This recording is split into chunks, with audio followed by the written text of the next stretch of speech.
This is an age of disruption, of profound revolutionary change. What we're really asking ministers is to empower the ambassadors. The only thing that you really push forth is the truth. You don't see many women represented when it comes to the decisions as to how to handle the pandemic.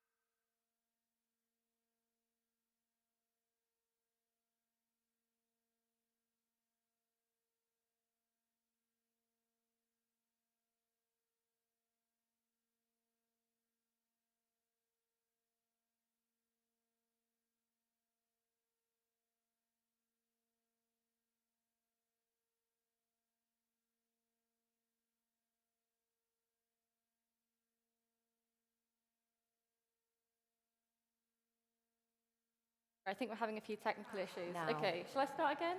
Yes. Okay, so let's start again. There we go, guys. Okay, good afternoon again. My name is Mary Eccles. I'm a reporter on the mobility team here at Politico, and you are watching Politico Live, the live extension of Politico's unbiased journalism. Today we're talking about Europe's tourism industry.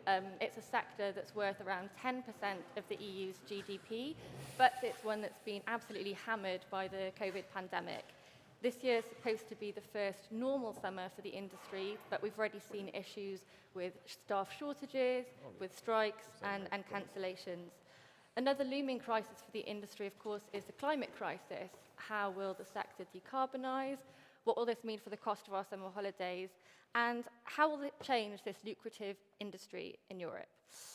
We'll be discussing this and much more with our speakers, but first things first, we've got some housekeeping remarks. This editorially led Politico Spotlight happens today within a broader event programme called Resilient, Digital, Sustainable, taking a journey to tomorrow's tourism and travel sector from Booking.com. We'd like to make this spotlight as interactive as possible, so you can participate by tweeting @LivePolitico and ask questions via Slido using #PostCovidTourism. And make sure to select the room called Politico Spotlight. Also, you know who we are, so I'll be prioritising questions which are sent with a name and organisation, just so that it's transparent for our viewers and our panellists. You can already share your thoughts and answer the following poll presented by Booking.com. They're asking, for travel and tourism to reach net zero by 2050, which measures do you expect to be the most promising? We'll be taking a look at the results at the end of our discussion. Before we get started, we'll now hear some opening remarks from our partner, Inge Janssen, Head of Public Affairs EMEA from Booking.com.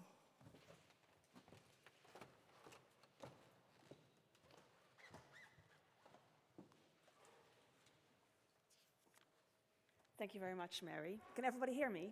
Yes. Yes.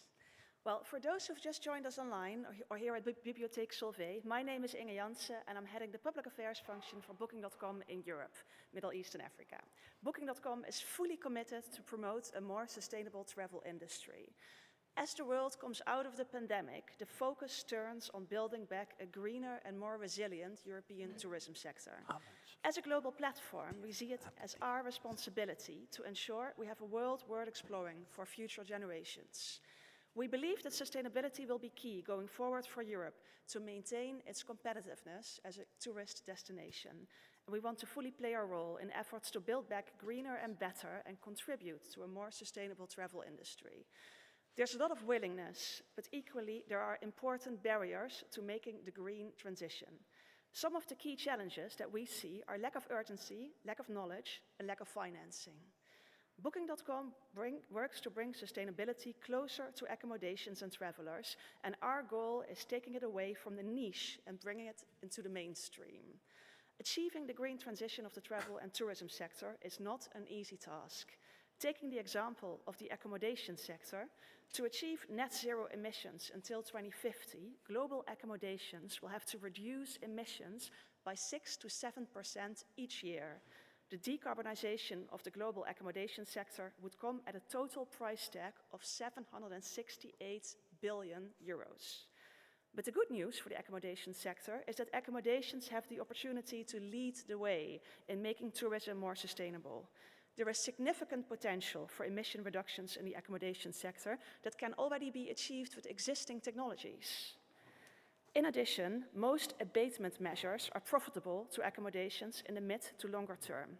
But still, there are important barriers that are keeping our partners from taking up decarbonization measures.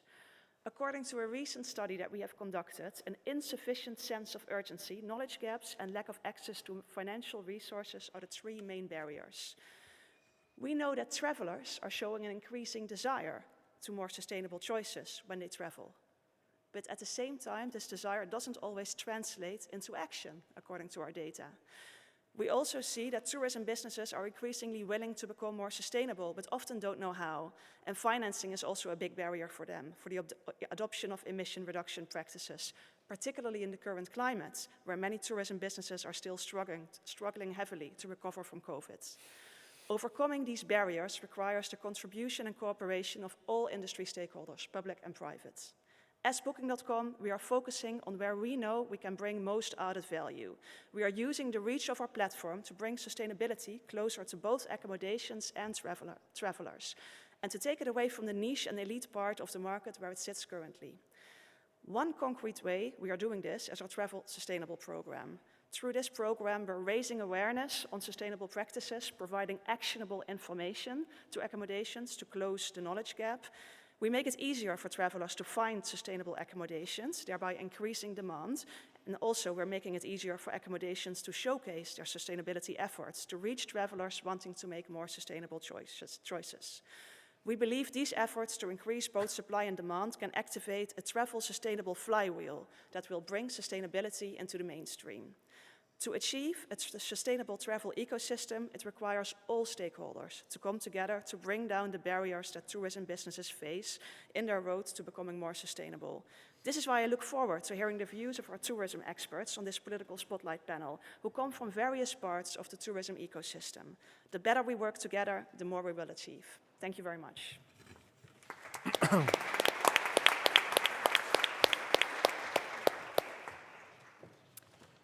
Thank you, Inga. It's now my pleasure to welcome our panelists.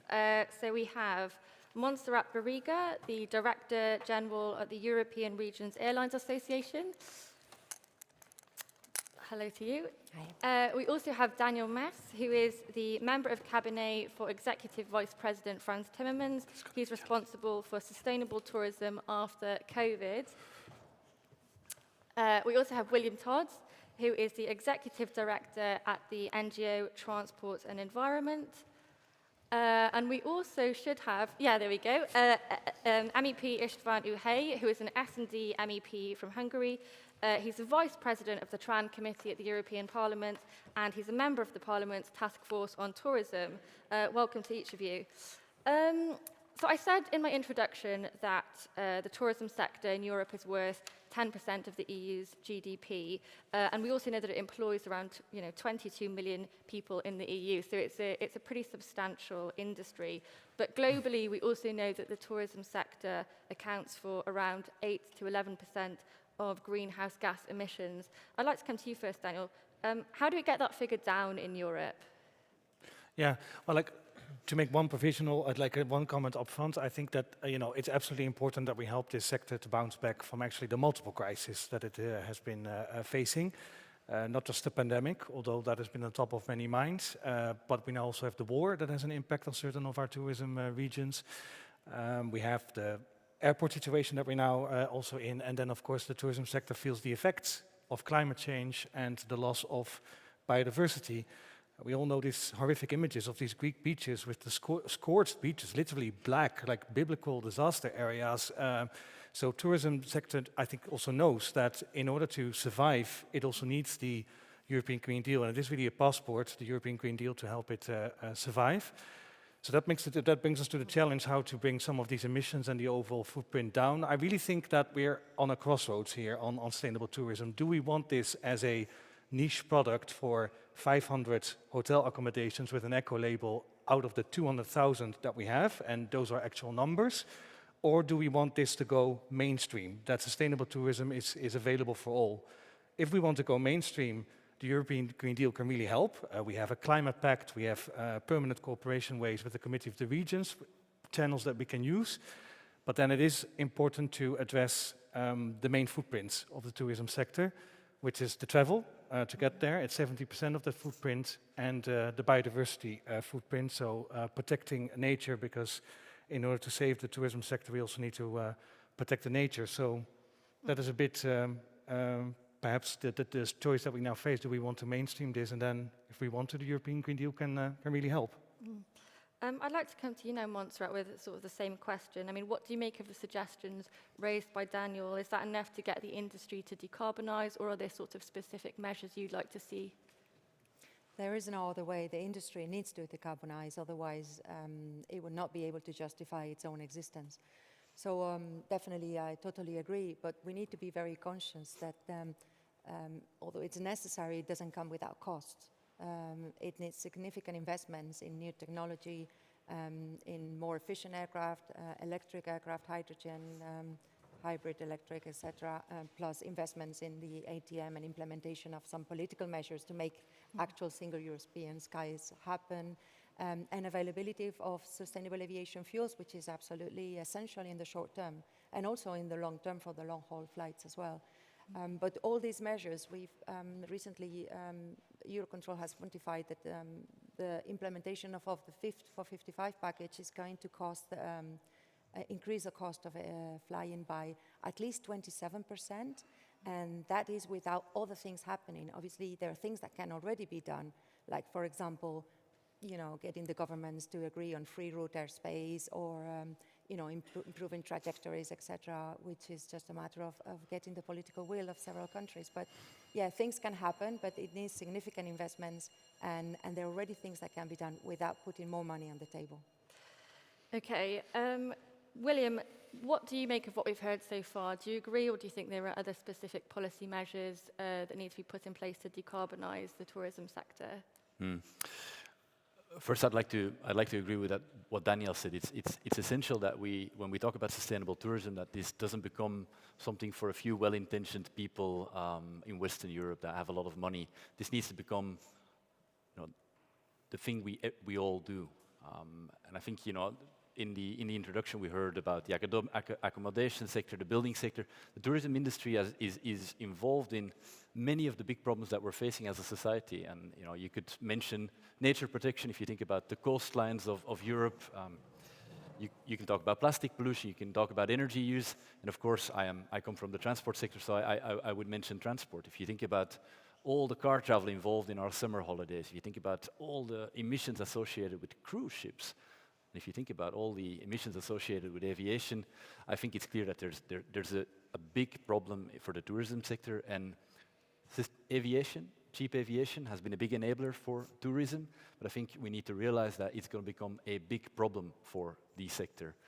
I think with flight shaming in 2019, we've had a bit of a taste of what this is, but as climate change progresses, I think it was said, this is going to be a major problem facing all of us. The south of Europe is right now, it's boiling. Rivers are running dry, and this is only the beginning.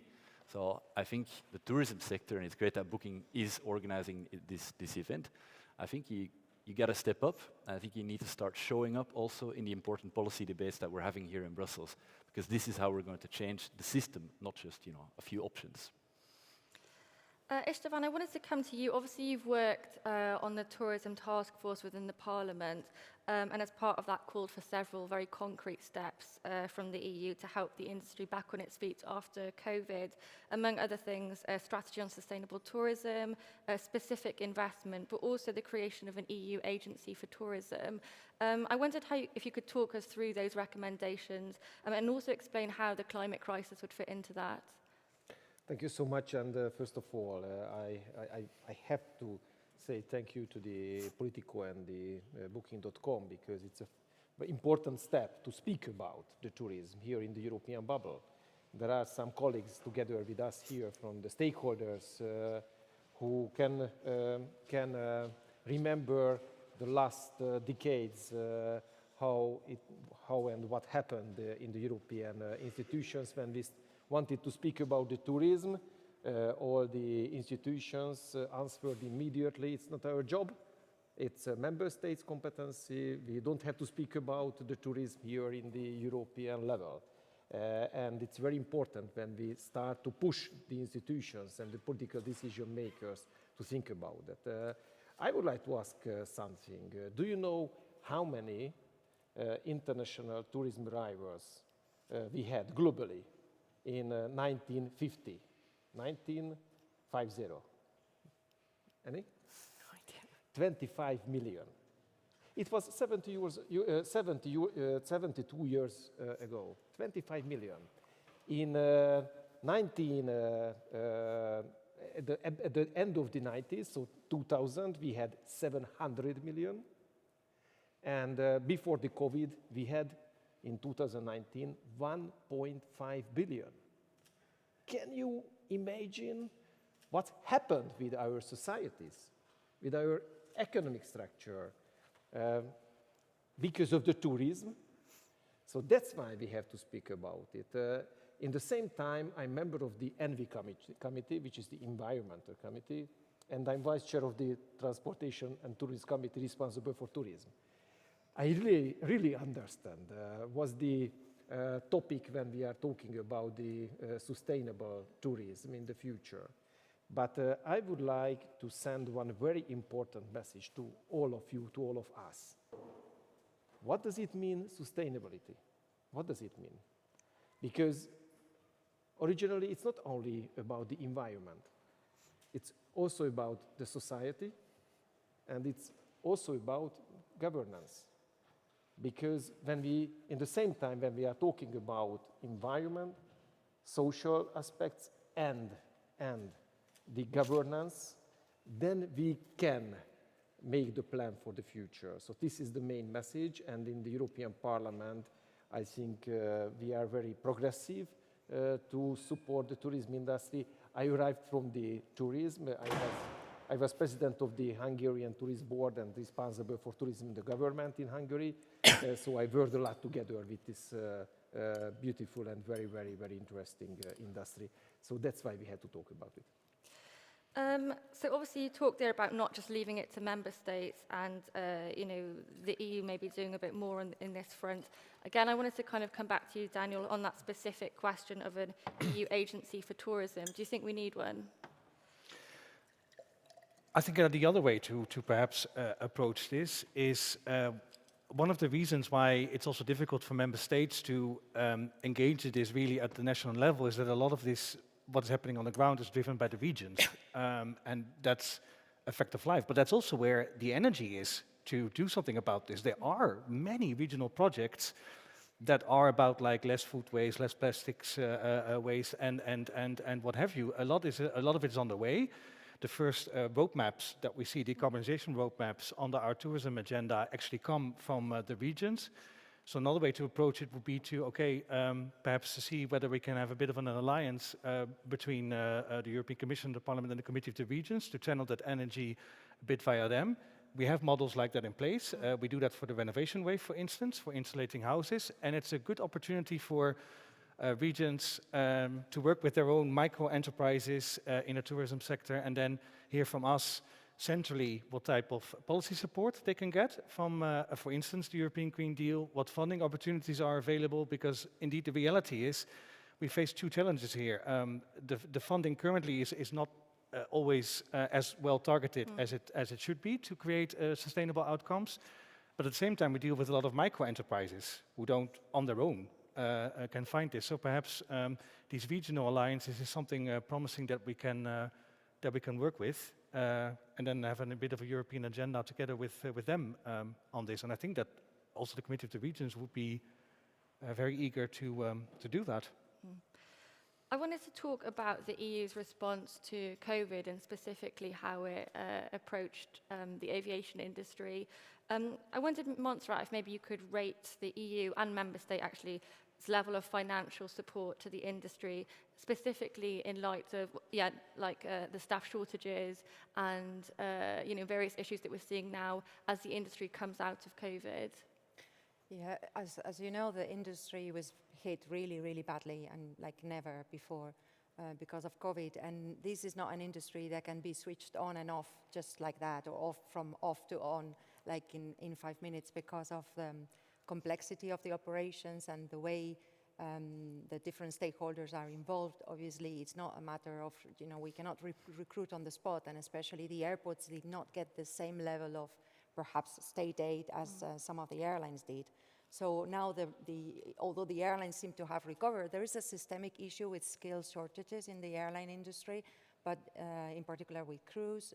But now we're seeing it more on the airport side, which we didn't see before COVID. And we're now all suffering from long queues at security checks.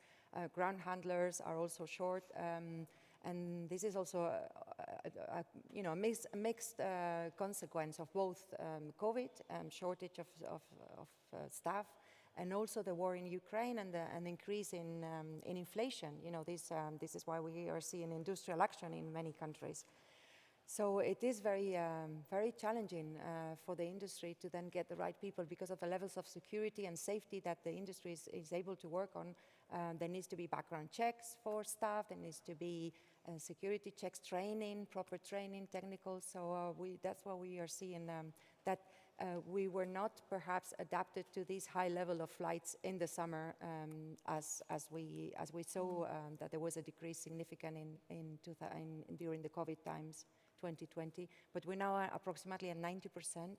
And even some airlines are above the before COVID times. And I mean, has that taken the industry by surprise that it's sort of recovered so quickly? It hasn't actually, because if you look at the Eurocontrol stats, we are in the middle scenario. So it's like, it's not the optimistic, it's not the pessimistic. We're exactly in the forecast that Eurocontrol predicted. I think it's just a matter of some countries, and in particular some airports, having taken it seriously and looked at how they needed to staff themselves to be able to respond to demand.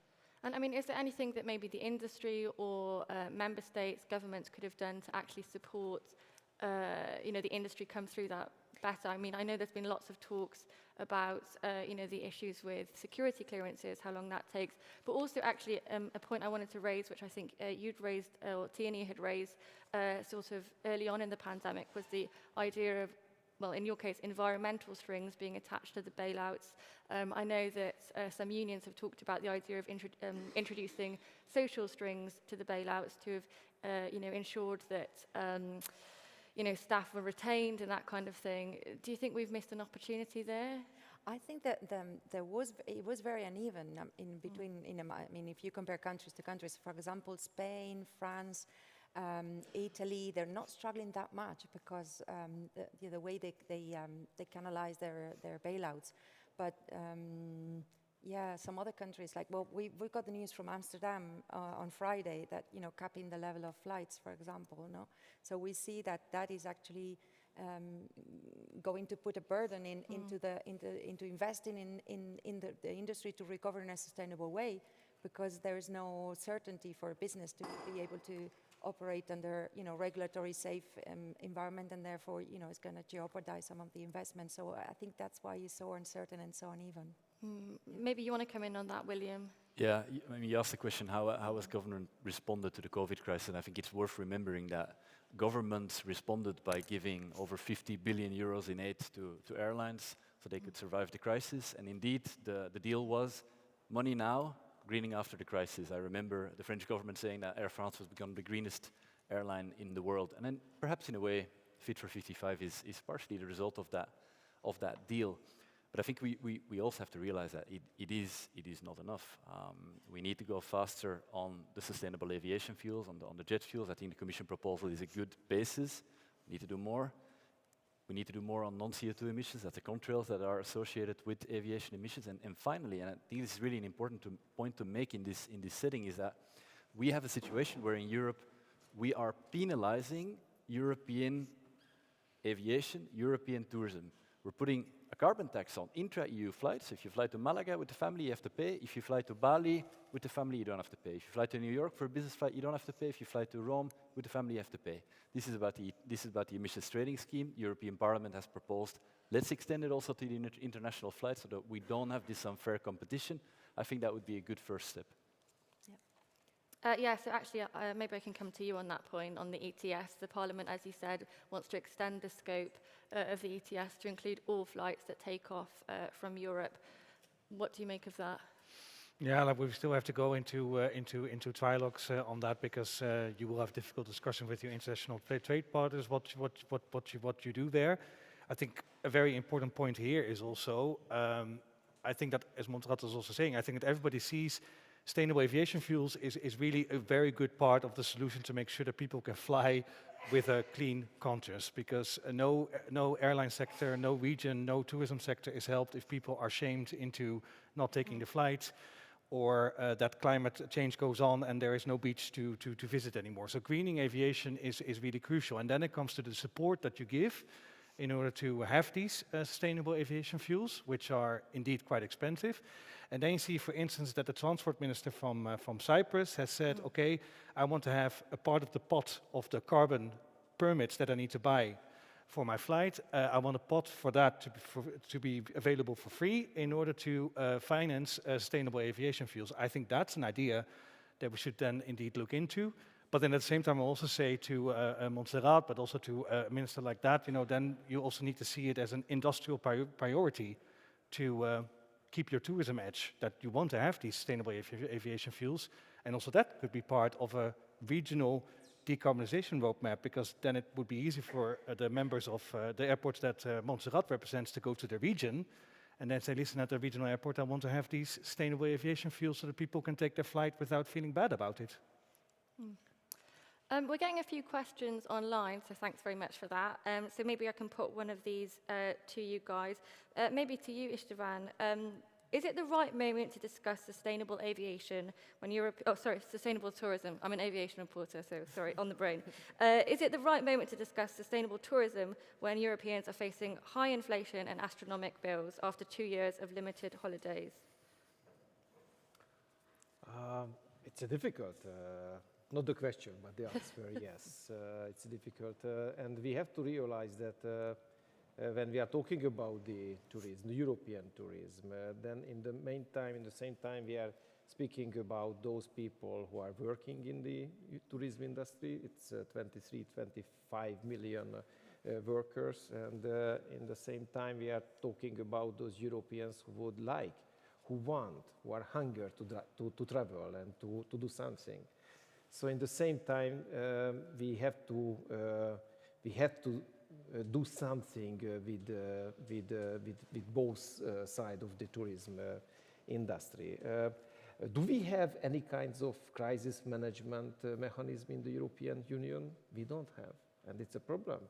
And then not only because of the COVID. The COVID 2 years or 2.5 years showed that we need it, it's necessary. But before that, please remember what's happened with us when the Thomas Cook bankruptcy happened with us.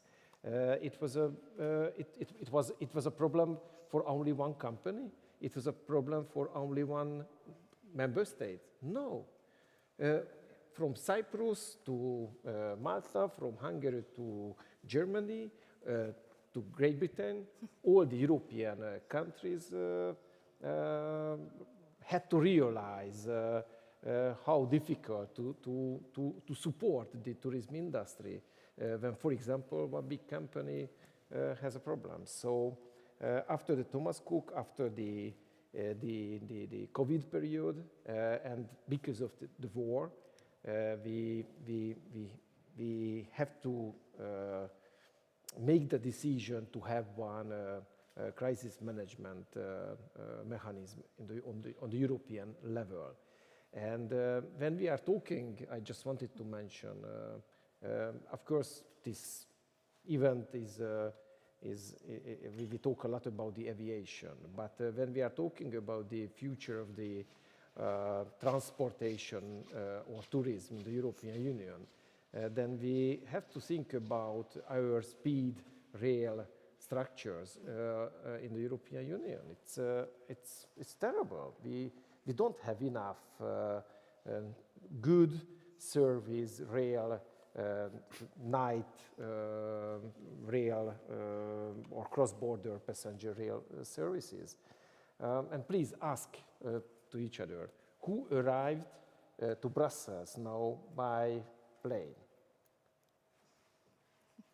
Yeah, maybe the others are living here. Who arrived by train? Most of them from Amsterdam. Yeah, it's easy for you. But from Budapest to Brussels, it's impossible. If I have to be here together with you, on Sunday I was in Malta. Yesterday I was in Budapest. Today in Brussels. So when we are talking about the future of the aviation, then think about our normal life. It's important. I kind of, wanted to touch on this in terms of specifically, you mentioned earlier the well-intentioned consumer. I mean, I saw a Eurobarometer survey from last year saying that around 82% of Europeans would be willing to change their travel habits for more sustainable practices. But I'm wondering if consumers even currently have the tools available to them to actually ascertain if, a claim about a green airline or a, sustainable accommodation, whether they can actually trust, those claims. So I was wondering maybe what advice would you give to a holiday maker that right now is thinking of going on holiday, wants to book something, wants to be kind of sustainable, but doesn't really know whether they can trust, the claims being made?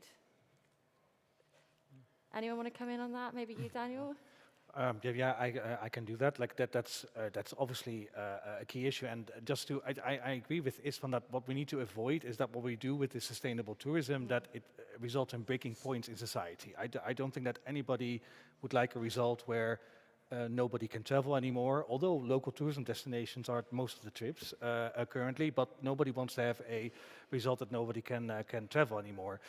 So the greening of aviation is important there, but then it's also important to have really reliable and affordable sustainable alternatives. And what you currently see, indeed, if I go online and I book a ticket for a plane, the flight turns up as the most sustainable option. Whereas if there's a seamless train service, it doesn't even end up in the system often.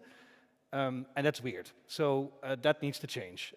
And we will take our responsibility for that. Also as a European Commission, we will come out with 2 plans for that which are really relevant. One, to make these multimodal tickets, like across also rail options, easy to find, easy to book, and with more competition, also as attractive to buy as plane tickets. And indeed with counter emissions, we call it, that will come next year, to make sure that everybody calculates their footprint in the right way, so that when we put labels in an online booking system about our travel options, the green option is indeed really the green option. But sustainable aviation fuels and flights are amongst those 2. And, I mean, did you want to come in on that? Yeah, I want to chip in, please. Yes. No, my point is, I think what Danielle is also suggesting is not air or rail or road. It makes sense what makes sense. It's not about, again, not opposing social development or connectivity to environment. We need to ensure that the best solution, and it comes in a case-by-case basis. So we can't, one size fits all. It doesn't work for transport, doesn't work for tourism. And especially because some of the regions are very reliable on flights, so there's no choice, for islands and archipelagos, while some areas like, maybe Amsterdam can afford to ban flights, which is, obviously I have a personal opinion that there will be probably more efficient solutions in terms of using electric aircraft or, just more efficient or SAF, but anyway, that's a political decision. But yes, we need to ensure that we take the decision that makes sense on a case-by-case basis. And there are so many elements that need to be considered when we look at the different options, and especially when we're comparing rail and air. Yeah, I mean, I wanted to ask actually a little bit more about the criteria, but I know you want to jump in, so on this point. Yeah, I think there's a really important point here. We can ask individual consumers that are making their travel plans to make the most sustainable choice. But let's also be realistic about what you can do as a consumer, right? You don't have the power to get lots of sustainable aviation fuel into the system. You don't have the power to build a hydrogen aircraft. That power lies with Airbus, it lies with the fuel suppliers, it lies with the regulators. You said it's a political decision. It is indeed a political decision. And I think, we shouldn't fall into the trap of, putting all the blame on the consumer. Of course, you have a responsibility, but I think the responsibility, the biggest responsibility is with the decision makers and the choices we make here. And I think Fit for 55, refuel aviation, ETS, these are some of the big decisions we need to take together to make it the default choice, sustainable tourism. Excuse me, may I add something? Because, and this beautiful building next to the European Parliament, we can talk about it, but let's think how does it work in a normal family. They would like to travel. They need to go out and to have fun together. I have 6 kids, and I really know how does it work to have a family time. But okay, I have a very good job, but most of the Europeans have to make decision and look only the price and the time. So when we are talking about the future of the tourism or the transportation, then we have to know the people will make decision on the basic of price and time. So somehow, and of course, I know our job to do something, but we have to realize how does it work. We can't change the family's normal life because they don't have time and they don't have money to do anything what we would like to ask them. Yeah, I mean, on that point around affordability, obviously you mentioned earlier that the Fit for 55 climate package will obviously have a financial impact on the airlines, but also on the transport industry more widely. I mean, do we just have to accept our holidays are going to be a bit more expensive from now on, or are there specific policy measures that can be implemented to maybe shield, certain sections of society from those policies? Yeah, I think we should also not over-dramatize that, to be honest, because if you look at the plans that we've proposed to boost the amount of biokerosene, sustainable aviation fuels and flights, the refuel aviation plan, the calculations show that if there's a ticket price increase, it would be in the range of 1-3, below 5%. So that is not, we're not talking about hundreds of euros here on the basis of a ticket price. What is essential there is that the biokerosene gets into the planes. And William is absolutely right that you can't ask from the family with the 6 kids who want to book, but that you can ask from Montserrat and the governments to take the responsibility and see this as an industrial priority. Because again, no matter how strong you want all the regions to bounce back, and we want that all, the tourism regions to bounce back, it won't bounce back if people are shamed into taking a flight, or if nature is destroyed in the region that they visit because of the impact of aviation, and it is over 70% of the damage that it does.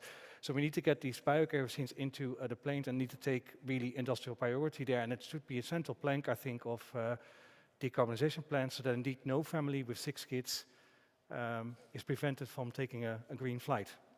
What do you make of that, Montserrat? Do you think we're being over-dramatic when we say... No, it's fantastic, because I think actually, if we do believe that aviation can decarbonize, it's fun, is going to be able to travel with his wife and 6 kids in an electric aircraft to any destination within Europe. And do it. Yes. So, but we do need to believe that is possible.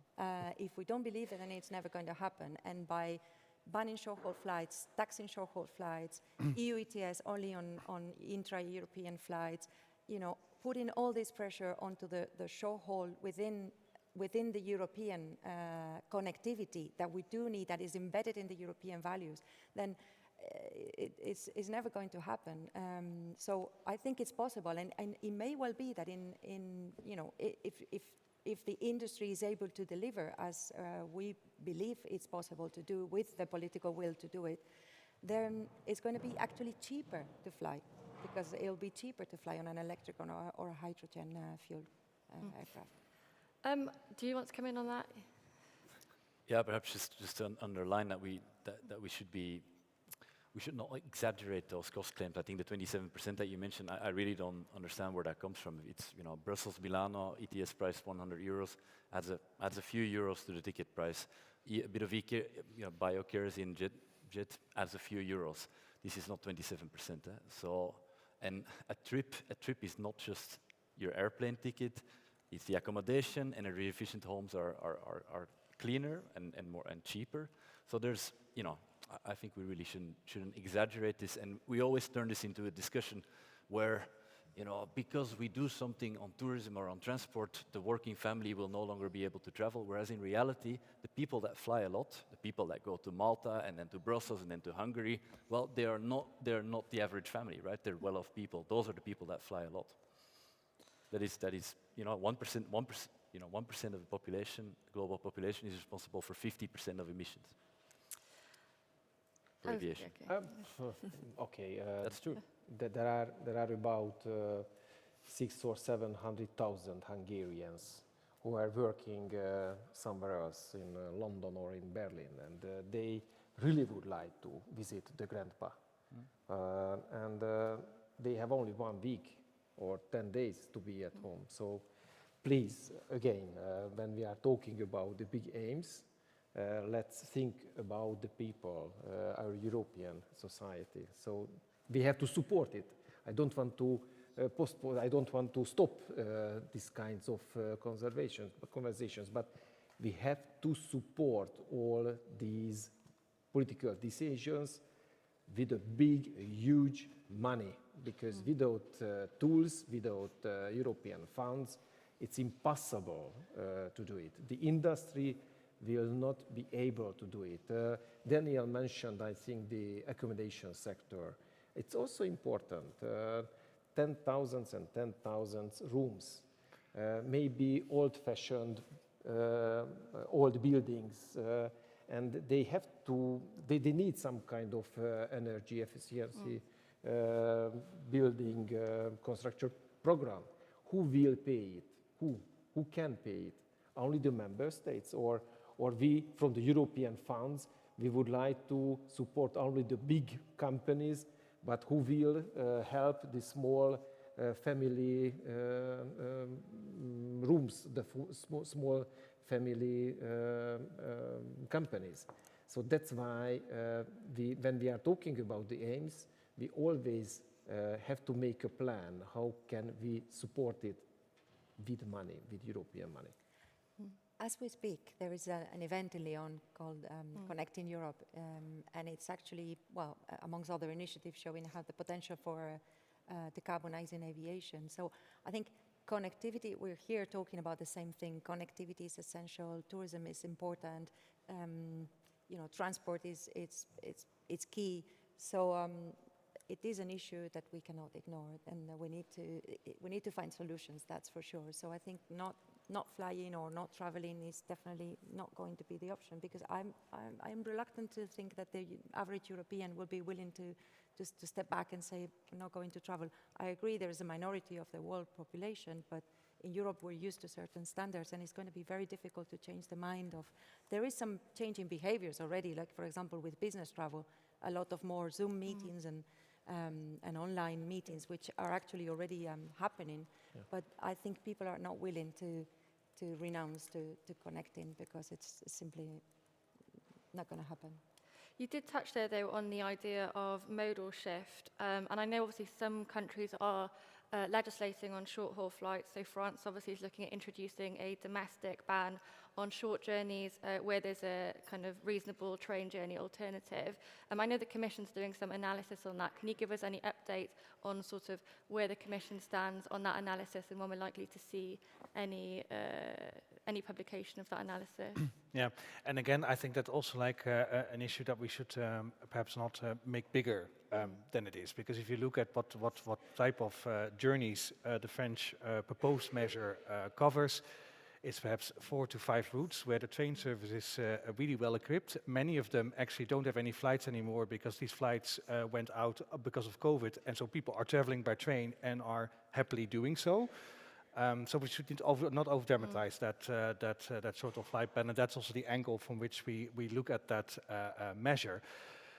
But the discussion, and the same, by the way, also in Austria, it's also routes where people already travel by train and they were happy to do so. But what's behind this, it just really shows the fact that, you know, this didn't come from the French government itself. This came from the citizens. This came from the climate change panel that Macron called together, and it shows the impatience with green aviation not coming about quick enough. It shows the impatience because it is a sector that has promised zero-emission aircraft already quite a few times, and you know, it's still not there. We're still trying to also take that up with the sector, but it shows the impatience, and it shows the massive responsibility that we have to get this up and running, these green flight options. At the same time, of course, you know, one should not ban a plane in order to build a train. You know, that is not what everybody is after. You should also make sure that the rail connections themselves become more attractive. So we have this real action plan that we're working on to make sure that city connections become quicker, and indeed these rail tickets, that you can just find them easily and against an attractive price, is quite important to make it a real alternative. But I see this whole discussion as a reminder of the impatience that a lot of citizens feel to see green aviation really taking off, and really greening aviation is its license to grow. And any indication on when the Commission will be ready on that analysis of the French? That's always very dangerous to ask. No, like we're actually progressing pretty well on it. I'm just, you know, as a reporter, I'm always slightly worried it's going to be one of those things like, you know, just before you go on holiday, final day, and then you can't contact anyone in the Commission. So for more for my own planning purposes rather than anything else. We've only got a few minutes left, so I just want to touch actually on tourist areas themselves. Obviously, there's like kind of a great irony in a way that one of the the fact that the climate crisis will impact coastal areas, cities, places that people travel to because of the very nature of their geography the most. And so I just wondered, how should we deal with that, with sort of specific policy exemptions or specific funding, or even do you think it will mean just like a shift in the way that we travel in the future? I don't know who would want to come in on that, maybe you, Shtaman? I really big supporter of the countryside or regional tourism. Because, of course, the mass tourism is very dangerous. It's not good for the local society, and it's not a good time for those who will arrive to Barcelona together with other 1 million people in the same time. So it's impossible. What we need. We need good, coordinated European some kind of marketing strategy. That's why, for example, those stakeholders, the ETC and other European tourist stakeholders need our support, because we need one European marketing strategy. It means, for example, we need all the media platforms, and we need the European Commission to support all those regions of the European Union. What we don't need, because we don't know. I would like to give you 2 examples in 30 seconds. It's 2 projects which arrived from the European Parliament. It was my initiative. One is the Smart tourism, European tourism city project, which is very interesting. I think it's some years old, and it's more and more popular. We would like to promote those cities and regions which have good and new smart tourism services. And the second one is the Discover EU program, which was my initiative. This is a free Interrail ticket for 18 years old teenagers. and it's very good, and I would like to ask the Booking.com and the Politico and all the others here to support this program, because every year 70, 80,000 18 years old teenagers can travel by train to those small regions what we don't know, and they will love that, and they will know, and they will learn that culture and that region. So it was 2 examples what we can do from here, for example. We're getting quite a lot of questions, actually, that I just want to rattle through a few of them, even though we're running very close to time. But maybe a question for you, Daniel, from Maria. Thanks, Maria. How can we ensure the EU eco-label given to sustainable accommodation is reliable enough for consumers to make an advised choice? Yeah, I think that, like, the eco-label currently is like for 500 accommodations out of 200,000. That sort of like makes it this niche thing, which I think is a bit of a pity. And when I said we should probably really check with the regions where there's lots of energy to do all of these things, that we really look at some higher level political ownership of that regional agenda, then something like that can also come in, because it's on the coastal areas, what you said, that's typically something that the community really understands itself. When you had these biblical disaster images in Greece of these scorched beaches, like at the same time, the very hopeful image there was that all that community started cleaning it up by itself and realized, if we don't protect this coastal area, there will be no tourists coming anymore, because it's gone, like at a certain point. And if you take all of that together and you find a way to do that in really this very permanent way with the regions that have these decarbonization roadmaps, lots of things can come in. Policy support from us, financial support from us from different instruments, and then indeed also an eco-label. If at a certain point you see ideas emerging, really good ones that really do something in terms of reversing biodiversity loss, of doing about climate change, yeah, why not like an eco-label for all these destinations within that region that does a good job in all of these areas. And then based on these targets, you can have some certainty that it's something that's reliable, and not something that amounts to greenwashing, because it would be, I think, good to avoid the result that you have an eco-lodge somewhere far away, but because you take the plane further away, it's actually a net negative result in the environment. I think that on that basis, we can do something. And it's also, I think, would respond to like the sentiment that we do see in the sector. We should make sure that the tourism is not the forgotten sector, that at a certain point we sort of like woke up to it, and it's really important after the pandemic. It should not be the summer party that never happened, working with sustainable tourism. So in that sense, that would help, and eco-labels extended ones can then play important role there, I think. Sorry, only one thing, one sentence. It is the first time in the European history when the tourism industry are inside the 14 recognized European industries in the industrial strategy. It's a historical step, so it is I think we can build up lots of things on this basis. Okie doke. Yeah, okay, we don't have time for more questions. Everyone wants their drinks anyway. So with that, I'd like to say thank you to all of our panelists for a fascinating discussion. I think it's given us lots of food for thought. Let's take a quick look actually at the poll that we spoke about earlier in the event. I'm trying to find the results of it, but I can't see it on the screen. Oh, there we go. Okay, so Booking.com asked for travel and tourism to reach net zero by 2050. Which measures do you expect to be the most promising? Green tech is what 43% of people thought was the most promising, with degrowth being the least promising. Everyone still wants to go on holiday. Okay. So finally, thank you to our speakers for joining us.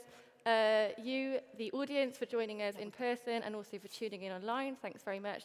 And finally, to our partner, Booking.com, for making this event possible. We'd love to hear your feedback, so feel free to email us about the event at live@politico.eu.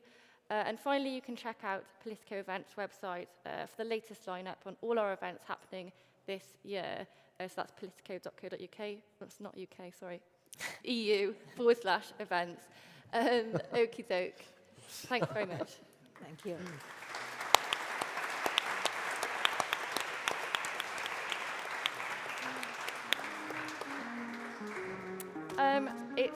Yeah, it's now my pleasure, This is to welcome back an Inge age of Janssen disruption, to of say profound just concluding revolutionary remarks. change.